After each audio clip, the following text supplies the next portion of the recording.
For years now, Football Manager has brought enjoyment to the lives of so many players. A simple formula where you select your manager profile, select your team from the many leagues available, and set off on a mission to win as many trophies as you possibly can. It's a tried and tested method.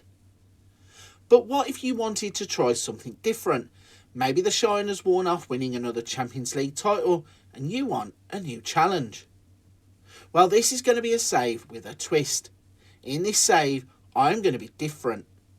Out goes the ambition of being Pep Guardiola or Jurgen Klopp, and in comes the real challenge of being a Roy Hodgson or a Sam Allardyce. What do they have in common? They are relegation survival specialists, and that is going to be the name of the save game. I will start off unemployed, fast forward to January of 2025, and see which teams need a knight in shining armour. Once my job is done, I'll resign in July and begin the process again until I have a reputation big enough to make it in the Premier League. Let's see what Season 1 has in store. Welcome into the brand new save game. This is the Relegation Survival Specialist. The aim of this game is not to win as many trophies as possible. It is to help as many teams avoid relegation as we possibly can, whilst building up a reputation to get to the Premier League. If you are new to the channel, welcome in. Please don't forget to hit that subscribe button. I am currently on the journey to 10,000 subscribers, and if I could have you along for the entire journey, that would be fantastic. Let's jump straight into this one. We're going to break it down as we go along. As you would have guessed from the intro, we're going to start off unemployed. We are going to take it step by step and hopefully build up that reputation to get to the Premier League. So we're going to start off with a National A licence. I didn't want to rule us out of any jobs that might be available early on. And we start off as a pretty mediocre manager. You can see here by our attributes, we're really going to have to build the attributes as we go along to make sure that we can make those jumps to get to the Premier League. We have a past playing experience of a Sunday League footballer. Now I've jumped forwards. It's the 1st of January 2025. And I'm using a custom 24-25 database. So let's take a look at the jobs that are available. Sorted them by position. As you can see here, there are about 6 or 7 jobs that could be interesting. We are going to rule 2 out though early on. We're not going to look at Bromley or AFC Wimbledon because they are both in Sky Bet League 2. And I think that is just out of our reach for the start of the game. So we're going to concentrate on these 4 teams here. So we have Stourbridge, Tonbridge, Merthyr and Matlock. 2 from the north, 2 from the south. Let's have a little look in more depth at the clubs. So Matlock, they are bottom currently of the Vanarama National League North. They start off with a 1-star reputation and 3-star finances. And going back and looking at the other team in that division, they are Stourbridge, obviously famous birthplace of Jude Bellingham. And they start off with a 1-star reputation and 2-star finances. We have a look at the Vanarama National North and see just how bad they are doing. So if I'm Matlock, are bottom of the table. They currently only have 11 points and they have a minus 41 goal difference. Stourbridge are a little bit better off. They are on 18 points from 26 games and they have a minus 21 goal difference. So Matlock certainly the challenge in this league, being 16 points off of safety, and Stourbridge are there 9 points off of safety. If we go back and have a little look at the other 2 teams, so we've got Tonbridge. They are currently 23rd in the Vanarama National League South. They are a 1-star reputation and 3-star finance club. And if we go back and look at Merthyr, they are currently bottom of the Vanarama National League South. They are a 1-star reputation and 3-star finance club. Looking at that league, we can see that neither of those 2 teams are in as bad a shape as what Matlock or Stourbridge are. So Merthyr are bottom with 15 points and they are currently 11 points from safety. And we find Tonbridge on 21 points and they are currently only 5 points from safety. So I think those are the 4 jobs that we're going to start off looking at. I'm going to apply for all of those. Don't worry, I am not going to put you through all of the interview process. I will apply for all those jobs and when you see me in a second, I will hopefully have a job offer. After the long drawn-out interview process, we would secure 3 job offers. The first job offer to come through would be Stourbridge. I opted to delay making a decision on that one because I wanted to see if the other 2 job opportunities might be worthwhile taking on. So the first of which is Matlock. They are offering us £600 per week and a wage budget of £10,250 per week. Now, I don't plan to make any signings, which is good because they don't have a transfer budget, but they want us to attempt to avoid relegation from the Vanarama National League North, which is also our objective. They want us to be competitive in the FA Cup. Now, for a relegation specialist, I'm not bothered about cup competitions, so that can go by the wayside. The other option that we have is Merthyr. They are offering us £450 per week. They have a wage budget of £5,000 per week. And they also want to avoid relegation from the Vanarama League South, be competitive in the FA Cup and the Isuzu FA Trophy. So they have 2 competitions outside of the league that they need to focus on, whereas with Matlock, they only have 1. Matlock are in a worse position in terms of their league position. Merthyr are slightly better. So let's see which of the 2 job offers I'm going to take.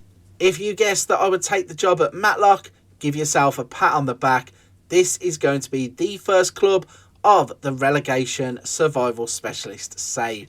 So we have now taken the job at Matlock. Let's have a little look around just before we jump into the full game.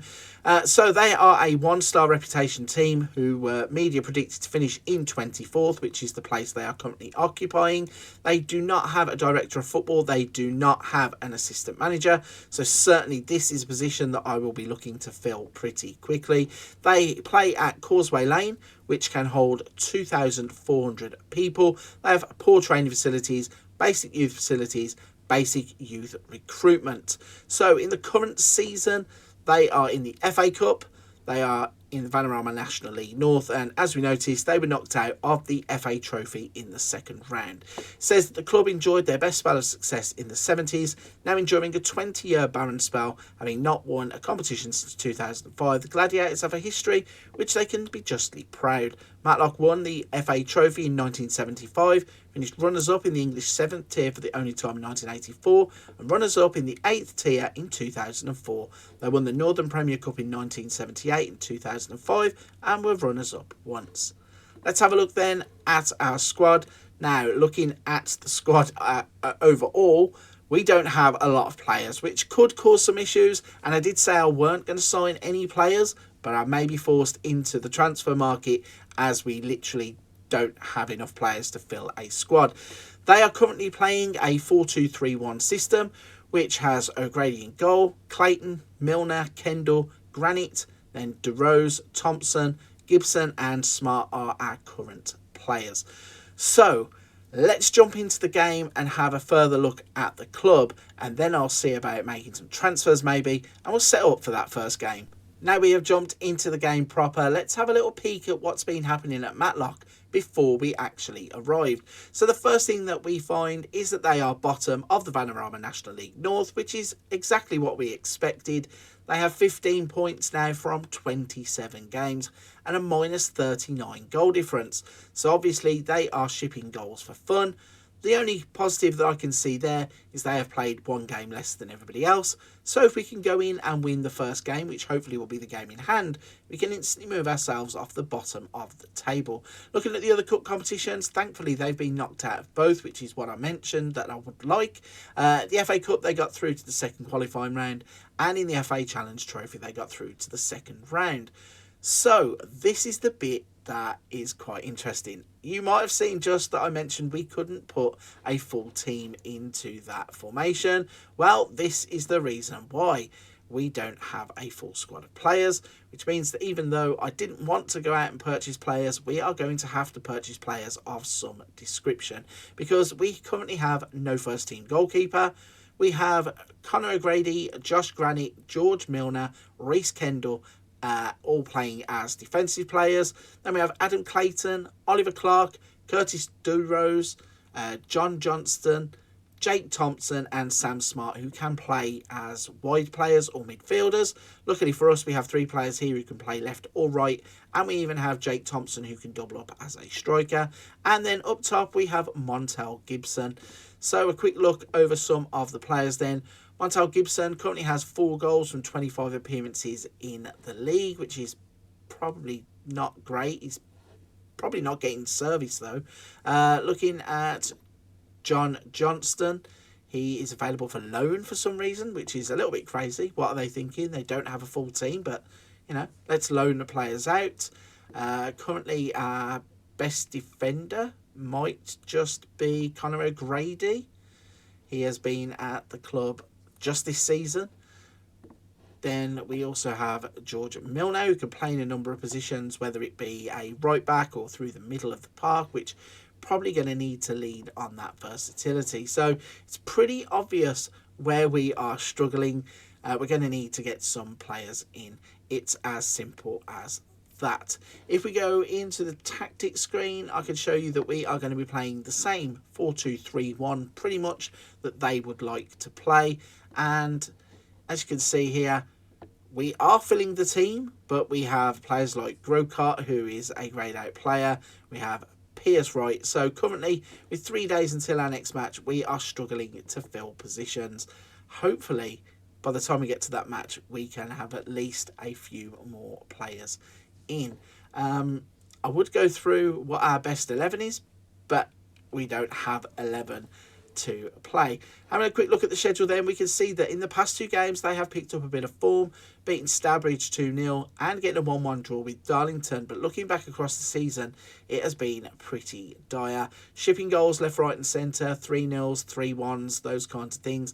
And I think it's pretty obvious that with no first team goalkeeper, that is going to be the reason why. So I'm going to go off and I'm going to set up for the first game. We're going to bring you all of the Oxford City game. And hopefully before that game, I'll be able to announce at least 1 or 2 players and try and plug some of these gaps.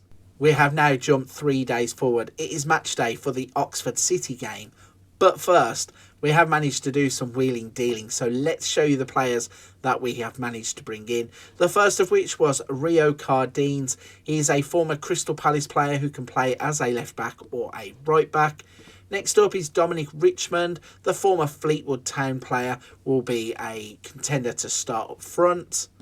The next player that we brought in was Bradley De Jesus, former Fulham player. He can play, luckily for us, as a right back or anywhere up the right side of the pitch. He can double up as a left winger, but as a bonus he can also play and as attacking midfielder too. The next player to come in was Ben Chapman. Now, he doesn't look like much as a goalkeeper, and he was only going to be a backup because I felt we needed 2 goalkeepers, but it means that we do not have to play a grade out player in goal, which is a bit of a relief because at least now we have a proper player between the sticks.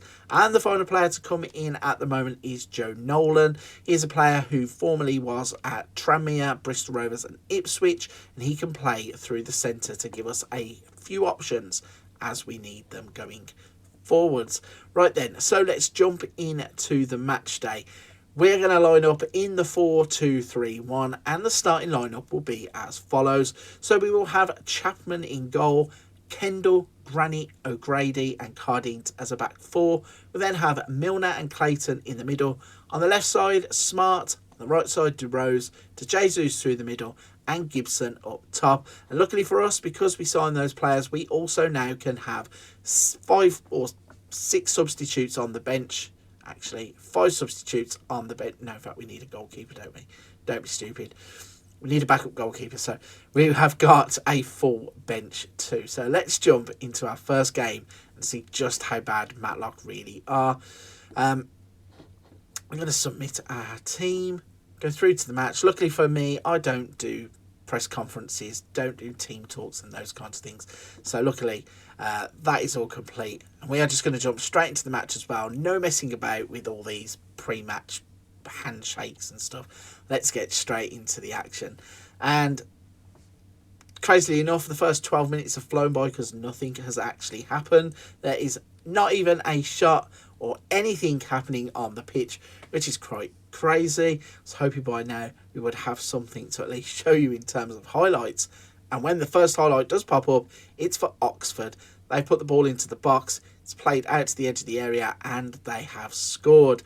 Chapman in goal had no chance really, and I feel this is going to be a long old slog to the end of the season.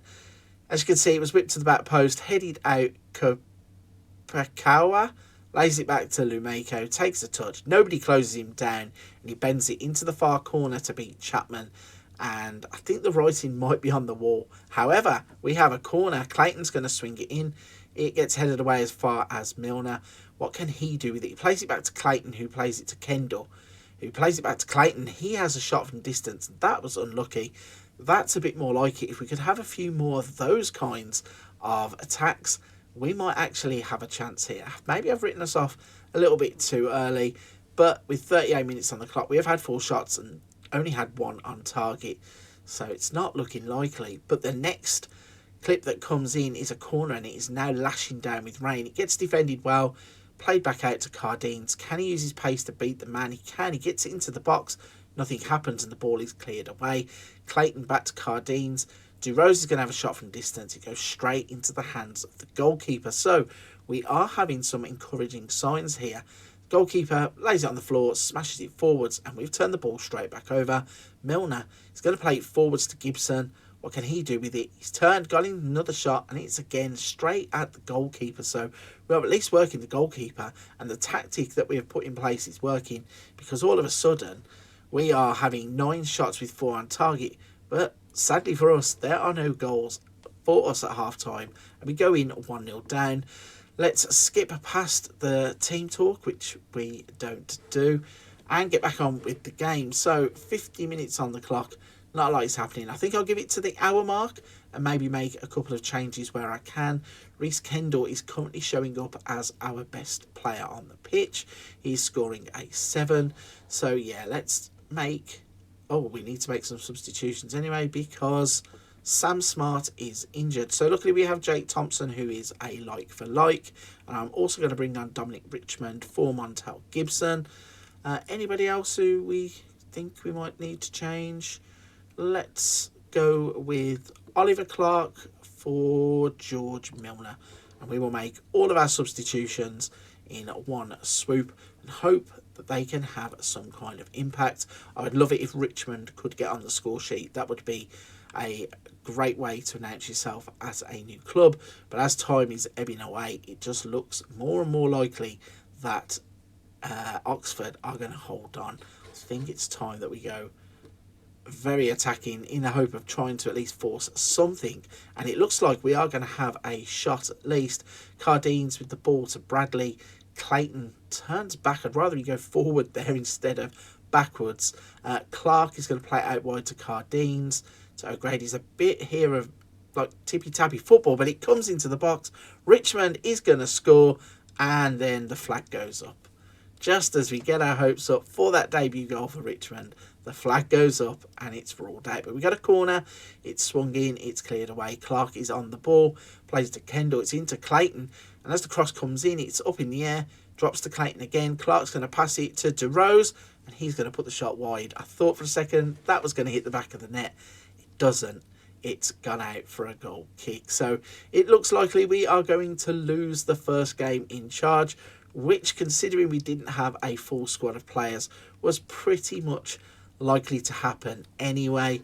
Pretty disappointing that we couldn't get that goal, even with the one that we thought we'd scored and was disallowed. With our first game in charge ending in defeat, it means that we are obviously still bottom of the Vanarama National League North. We have 15 points from 28 games, and it means that the teams above us now are on 31 points. South Shields, Warrington on 33, Gloucester on 33, Brackley 34 and Buxton on 34. And I think those are the teams that realistically we can still aim for. It is a help to us that there are teams there that have played 29 games when we have played 28. But those are just a few of the positives that you can take from that, the other actually being the performance. So let's have a look at the schedule and see where we are going to go to next. So we're going to play 3 games each season. We obviously have just had the game against Oxford City. I think the next game we're going to jump forward to will probably be Scarborough Athletic, and then we will jump to the end of the season. So I'm going to go away, play a few games, and when we come back, hopefully we'll have started to turn it around, and for the Scarborough game, we'll be in a little bit of a better place. So I've jumped forwards. It's the 1st of March, and that means it is game day for the Scarborough Athletic match. But whilst you've been away, something crazy has happened. Draw your attention to the league table just over here. You can now see that we are no longer bottom. No. We have managed to get ourselves not just off the bottom, but jump ourselves into 22nd place. We now have 32 points from 36 games, and we vitally are only 3 points away from clawing our way out of the relegation zone at this point already. Suddenly, everybody from Warrington down is going to be looking over their shoulders because we are within touching distance of them. Let me show you how we did it. So if we go back to the Oxford City game, which was the last one that I showed you, we would go on quite an impressive run. Firstly, we would bounce back and win 2-1 against Chester. We would then beat Kettering 1-0. We would beat Warrington 3-0. And then we'd beat Peterborough Sports 1-0. That meant that we would win the next 4 games. The run of wins would come to an end with a 2-2 draw against Curzon Ashton, but it was 5 unbeaten, and back to winning ways meant that it would be 6 unbeaten and 5 wins with a 2-1 victory against Boston. 2-2 draw with Hereford kept that run going before finally we were beaten 4-2 against Southport. So it means that that impressive form has managed to bump us up to 22nd in the league. And as I said, we are now starting to look up as we can see our way out of trouble. To do it though, we did have to sign a few more players. As I mentioned, we were a bit light in the squad still. So the players that we signed in the interim were Alexei Rokas Fedorashenko. He's the other goalkeeper that I said would be coming in. The next player was Archie Chaplin, a former Tottenham defender. We were looking to shore up the defence. And the final player was Bradley Moonan. He is a defender who was playing for Everton. So with those 3 extra players coming in, it meant that the squad now was looking a little bit better. We do not have any greyed out players, and we can field a full starting 11 and a full substitutes bench. So we are about to play against Scarborough Athletic, so let's show you the lineup. In fact, if we go to the team selection, you can see that we are sticking with the trusted 4-2-3-1. We are starting Fedorchenko in goal. Cardines, Chaplin, Granite and De Jesus are our back 4. Clayton and Nolan are our 2 defensive-minded midfielders. We have 3 attacker midfielders with Johnston, Milner and Durose, and Richmond up the top. So let's get into the game and see how we get on against Scarborough. So straight into the game, and we have a highlight straight from kickoff. It's Scarborough who are on the attack. They're going to play the ball backwards. Can we intercept it this high up the pitch? No, they can't. They switched the play out to the left-hand side. Brown has crossed in. This could be a disastrous start. Luckily for us, it's gone wide. The header after 30 seconds is a little bit crazy. But let's hope that it calms down a bit now and we can get a footing in the game. I do have to say Scarborough are top of the league, or at least they were the last time that I saw. So this could turn into a difficult fixture. But we are on the attack with Cardines. What can he do with it? He plays to Clayton. He's going to have a shot. It's touched the top of the net. For a second I thought it was under the bar.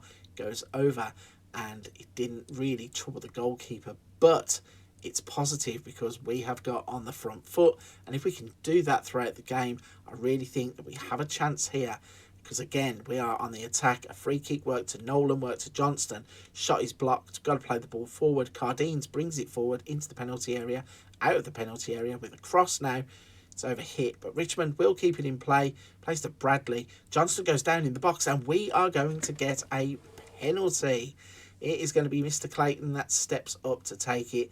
Adam Clayton jumps back from the spot, takes this penalty kick and tucks it away into the far corner, and we go 1-0 up against league leader Scarborough, and this is looking very good in terms of our relegation survival chances. At this point now, we are surely going to be putting pressure on those teams above us. But maybe I spoke too soon. Maybe I was getting carried away because Scarborough are on the attack. Ball is played over the top. They're in behind. Green has put it wide. I actually thought the back of the net was going to be rippling there. And luckily for me, he has put it wide. And that is what we want to see. So, next chance is going to fall to Scarborough again. Glynn is going to bring the ball to the halfway line. And they're going to play it across. Another long ball over the top. It's dealt with by Cardines, but what's he going to do? Plays it to Fedorchenko, who's going to play it to Granit. Can we just get it away, please? We can't because it comes back after a header and the ball splits the defence. Mullerny is in and they have equalised. So, yeah, getting carried away a little bit there when he was talking about beating Scarborough. But you've got to believe, haven't you? A point, though, here would be better than nothing, so I would actually take it at this point. We've just got to see this through. So, 39 minutes on the clock. It's 1-1. Can we, though, go back on the front foot and try and take the game to the league leaders? Hopefully we get in at half-time and the game will be like this. However, just as we were cursing, the corner comes in, and what's the referee given here? The referee has given a penalty, which to me seems a bit dodgy. It might have been for handball, but Fedorchenko has saved the penalty. I'm still a bit dazed as to what it was given for. Fedorchenko seems to have claimed the ball, but it's obvious that something's happened. But still, from the resulting corner, he has come and claimed the corner kick. So it is 1-1 at half-time. It's looking decent for us. What can we do in the second half? Straight away, we're going to get some highlights. They have made 3 substitutions at half-time, which is a bit of a strange one. I'm not going to do that just yet. Ball over the top here is probably going to come to nothing. Cleared away by Marty Brown. Are we going to concede straight from kickoff after we've just been on the attack? That would be a real kick in the guts.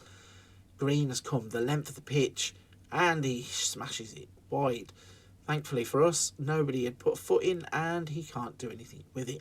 So strangely, we have scored with our only shot on target. Surely we're going to have another chance and another shot on target. Current best players on the team: Fedorchenko 7.7, Clayton with a 7.2 with his goal. Let's make a few substitutions, I think. Yeah, let's have a little look at what we can do from the bench. So Oliver Clark can come on for John Nolan. O'Grady can come on for Cardines, who is on a booking. Anybody else who's on a yellow centre-back? Yeah, so Bradley Moonen can come on for Josh Granit. And we'll try and shore it up at the back and hope that we open up another chance going forward and we can hopefully pinch the 3 points. Because here we are on the attack, but it's snuffed out. Douglas with the ball over the top. Colville is in behind. Can we just hold him off with the cross? We can't. And luckily for us, another chance goes begging for Scarborough Athletic. We are clinging on to this point for dear life. Please do not let us give it away right at the end. If there is a chance that's coming, we have only had 2 shots on target from 13 shots. Please let it fall our way. Time is ticking away now. We're going to get out of here with a point, it looks like. It goes to 93, but yes, we are going to get a point from this game, and that is decent. We will take that, considering we had 13 shots, only 2 on target. They had 15 and 5 on target. So I think it's a fair result, and we will take that. So let's have a look at how that leaves the table then. If we skip through here and go to competitions. So we can see that Kettering now have 27, Peterborough Sports 30, us and Stourbridge both have 33 points. You have Brackley on 38, South Shields on 38, Warrington on 39. So that 5-point gap there now is pretty much what we're looking to breach. It's there. We're 2 wins behind Warrington. I think Kings Lynn might be a bit too far away from us, but we have games left in which we can try and attack this. So we have Scunthorpe next. We have Chorley, Macclesfield, South Shields, Gloucester, Tamworth, Brackley, Buxton and Russell. What I will aim to do now is go all the way through to the Russell game, and if it looks likely that it's going to be a last day shootout, the game will be Russell. If not, I may come back early just to show you what's actually happened, but I shall probably see you in a second on the 18th of April. It's now the 18th of April, and that means we have made it to the end of the season, and this will be match day against Russell. But first, before we go into that game, let me show you the Vanarama National North. If we scroll to the bottom, you can see that we are in 18th place, and we are now mathematically clear of the relegation zone, and it is a success for club number 1. Matlock cannot be relegated. Whatever happens in the last game of the season, they are 5 points clear of Peterborough Sports, and it means it's going to be between Peterborough Sports and South Shields as to who goes down in the last position. If we have a look at the schedule then to show you how we got here, so we left off with Scarborough Athletic. Since then, we would go through games where we would draw 2-2 with Scunthorpe. There was a 2-1 victory against Chorley, 3-0 victory against Macclesfield, a 3-1 victory against Gloucester. South Shields we beat 2-1. We lost 6-3 in a crazy game to Tamworth. We then beat Brackley in a crazy 5-3 game. And we beat Buxton 5-1 to leave us with enough space on the last day of the season to go into this game confident that we can do whatever we like. So the lineup and the formation, as always, is the 4-2-3-1. And we're going to go with Fedorchenko in goal, Granit, Chaplin, Moonan and De Jesus as our back four. Then we got Nolan and Clayton as the holding midfielders, Smart, Milner and Durose as the attackers, and Gibson leading the line. Let's jump into this game and show you how we finish our season. Hopefully we can get 3 more points to just creep up the table a little bit more and get away from that relegation zone completely. So kicking off the game, and we have a corner. Clayton is going to swing it in, gets headed out as far as Nolan, who plays it forwards back to Clayton, and there is Smart to smash it home. But I feel there could be a flag up somewhere. No, there isn't. This goal is going to stand. 2 minutes 30, we're in the lead, and we are now cruising towards the end of the season. All of these players can go on their holidays, and we can move on to the next club, saving the knowledge that we have helped Matlock get a second season in the Vanarama National North. And those eagle-eyed of you might have noticed that in real life they haven't. Oh, what's going on here? They're showing us the lines, but it doesn't matter, the goal stands. But yeah, the eagle-eyed of you might notice that Matlock actually aren't in the Vanarama National North. One of the side effects of the updated 24-25 season is it can't deal with playoffs, and it doesn't go down as far as this league. So we have actually helped a team that shouldn't be in the league stay in the league for a second season, so it's all good. But they are on the attack, and they have had a shot, and Russell have put the ball over from the penalty area. That is the second shot that they have had. They haven't actually had one on target yet. We had another breakaway there, but they've took the ball off us, and then he's played it all the way back to his goalkeeper, and they have gone route one, ball in behind, pennant is in. It should have probably been blocked before that. The defender could have got there, but the shot comes off, goes into the side netting, and we are fine. We're going to have another corner. It's swung in by Clayton, headed away as far as Nolan, and once again this was the build-up for our first goal. But this time he turns back inside to Chaplin. He's going to play it out to Granit. What can he do with it? Plays it to Smart, the goal scorer. Ball bounces around between defenders before getting cleared, and all of a sudden they've gone from back to front, and McDonough's got it, plays it into Mantum. A great tackle by Chaplin to get the ball away. And now we're turning it back into attack as Milner drives forwards. Where's he going to play the ball? He's going to have a shot from distance, and the goalkeeper Weaver will push it around for a corner. Let's see what we can do from this corner then. Clayton is going to swing it in. It's headed away by McDonough, but only to Granit. And then he tries to play it back, but it's cleared. And we finally lose the highlights. So 4 shots for us, for both teams, 2 on target. Russell have just had another couple of shots. At the moment, it's Sam Smart and Adam Clayton, our top 2 performers. And as the game is now rolling on, you can see that Russell are actually in this game, and they are having chances, but they just can't get the ball on target. We now have a free kick. Moonan plays it forwards. It's going to go out to Bradley on this right wing, who plays it inside to Clayton. What can he do with it? He tries to play it to Nolan. It gets cut out Manson plays it forward. Chaplin with the last ditch tackle. That nearly came out very wrong. Gets it across. It goes out to Granit. He's in the box. He has the shot, and the keeper turns it around for another corner. Can we produce from this corner? Let's have a look. Clayton is going to drive it into the middle. Gets headed up in the air. Gets headed away. And I think that's probably going to roll us into half time. We have a Milner on a booking, and we are looking pretty good at half time. I'm going to roll on through, not going to make any changes at this point, and we're going to see if we can maybe add a second before the hour mark, which is roughly when I like to make the substitutions.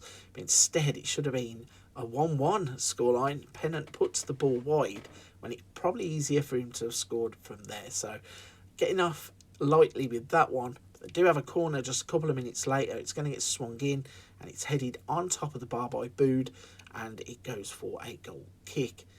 So I would quite like an uneventful game here, I will be honest. If we could just get through this now without too much happening, I wouldn't mind. But we've had a cross, and how has DeRose put the ball so far wide? He was practically on the goal line, and he's somehow hooked it left-footed away from the goal. Right then, we have got to around the 65-minute mark, so let's make some changes. We're going to bring O'Grady on, I think, in place of De Jesus. We are going to bring John Johnston on in place of Curtis Dubrows. And we're going to bring Jake Thompson on in place of Montel Gibson. And we're going to ride that to the end of the game and hopefully register those 3 points that take us even further away from that dreaded relegation zone that we have successfully escaped from. It's going to be a corner though to Russell, and they're going to get an equaliser. George Wilkinson with a header at the near post. Slack defending really. Don't know who was supposed to be picking him up. He's just kind of floating in between players. And then, yeah, beats the man at the near post to the ball and heads it home for the equaliser. And strangely enough, that is their first shot on target. They've really struggled to hurt us with their shots. And the first one, as you guessed, goes in. Are they going to repeat the trick? It's another corner. Headed up in the air. Milner's going to get the ball. What can he do with it? Smashes it long. Nobody's there. Played back long. It's going to get headed by Hamilton, and it gets put onto the roof of the net. So 5 minutes added on. Hopefully now this is going to be it, but no, the game still wants to punish us. Ball over the top. Sambu with a cross. Fedorchenko gets his hand to it. Johnston can play it forward. If Thompson picks the right pass here, we could be in. O'Grady down the right hand side. What's he going to do with it? He crosses it in aimlessly to Weaver in the goal. And that should probably be that. Hopefully, when he kicks the ball away, it will end. But it doesn't. McAlinden's got it on the left-hand side. Plays it to Wilkinson, who lofts the ball forward. Hamilton's in on goal. And they are going to steal all 3 points right at the end. Tyrrell Hamilton doing a dance just to rub it in. But luckily for us, we don't care because we are already clear of the relegation zone. If that was to relegate us in the last minute of a game, I would have been absolutely devastated. But as it happens, he can do his little jig and dance. Don't think it's going to affect anything anyway, unless Russell are playing for anything. So let's skip through the dressing room, go back to the main screen, and let's have a look at the final standings then. Go to competitions and go to the bottom. You can see that we will finish 18th place in this first season of the save. 49 points with Matlock. Considering how far behind they were when we took over, that is like working a minor miracle. South Shields and Kings Lynn would finish on 48. It would be Peterborough Sports, Stourbridge, Brackley and Kettering who go back down into the league below. If we have a little look at the club vision and see what the board wanted. So here it is spread out on the nice Musterman iconic kind of spread out sheet. So they wanted us to be competitive in the FA Cup. We were already out of that, but they wanted us to avoid relegation from the Vanarama National League North. So if we go to the performance tab, you can see that from the board, we only got a C+, we were stable, and we got a B+ from the supporters. supporters were very happy with the job that we have done. So it's been a successful first season in the Save. We have gone on and took Matlock from relegation to safety, and we have begun on the journey to being a relegation survival specialist. There is only one thing left to do. Join me on the 1st of July. So if you're still with me at this point, I have now moved forwards. It's the 1st of July, and that means it is time to say goodbye to Matlock. After we joined them in the midst of a relegation battle, we managed to pull them clear of the relegation zone and give them another season in the Vanarama National North. So let's go ahead and go to my contract. Let's resign from the club with immediate effect. And here we are back on the page where we are now going to jump forwards again in episode 2 to the 1st of January, where we start to look for another job for season 2. If you've enjoyed this one, be sure to join us for season 2. We're going to be aiming to go a little bit higher this time. Hopefully we can get a job in the Vanarama National League itself. We may even try and be cheeky and jump ahead of that and see if we can't get a job in League 2. Either way, this save is going to be fantastic. Hopefully we will be managing in the Premier League sooner rather than later. But if you're going to stick with it for the ride, I pretty am sure that it will be well worth your time sticking with it. And once again, if you haven't subscribed to the channel, please consider doing so. If you've watched this far, you've enjoyed the episode, just hit the button. I'm on the journey to 10,000 subscribers, and I really would like it if you come along for the journey. I know FM24 has been delayed, but there's going to be plenty of content in the run-up to the brand new game, and I am sure that you won't regret hitting the subscribe button. So thank you for watching. I'll see you on season number 2 of the Relegation Survival Specialist.